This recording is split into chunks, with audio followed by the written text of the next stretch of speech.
Wind that suddenly changes speed or direction, or both speed and direction, is called wind shear.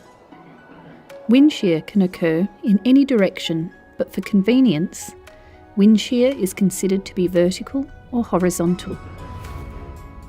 If we divide the atmosphere into layers, when the wind speed and/or direction changes in one layer, when compared with another layer, this is called vertical wind shear.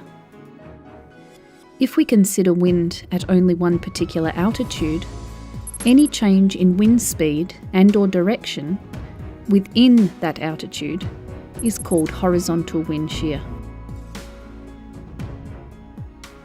In addition to this, updraft and downdraft wind shear is the change in vertical wind speed and direction across adjacent columns of air. Let's consider an aeroplane that encounters wind shear while taking off. This aeroplane experiences reduced headwind as it climbs. Reduced headwind can result in reduced airspeed and reduced lift. For an aeroplane landing, reduced headwind may cause the aeroplane to drop below the target descent path and land short of the runway threshold.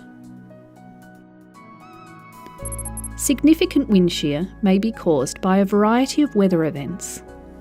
For example, wind shear may be associated with a frontal system. Frontal systems are air masses of different temperature. In the case of a cold front, a significant vertical wind shear occurs at and behind the front.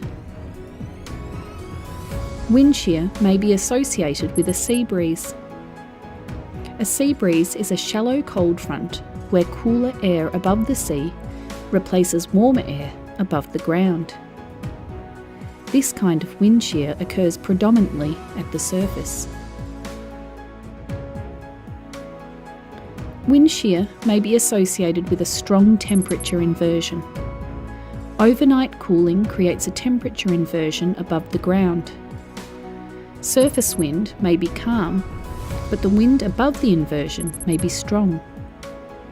For example, an aeroplane descending through an inversion passes through a zone of turbulence before experiencing reduced airspeed and reduced lift due to reduced headwind below the inversion.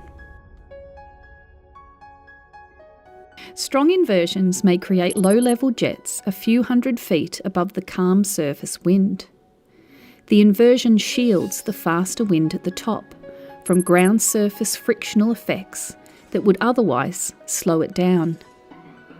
This allows the wind speed to increase in a narrow band near the top of the inversion, with surface winds being very light or calm. Perhaps the most dangerous form of wind shear is one that is associated with thunderstorms. The outflow from the cloud's downdraft produces damaging winds on and near the ground. The microburst is the most violent form of wind shear produced by a thunderstorm cloud.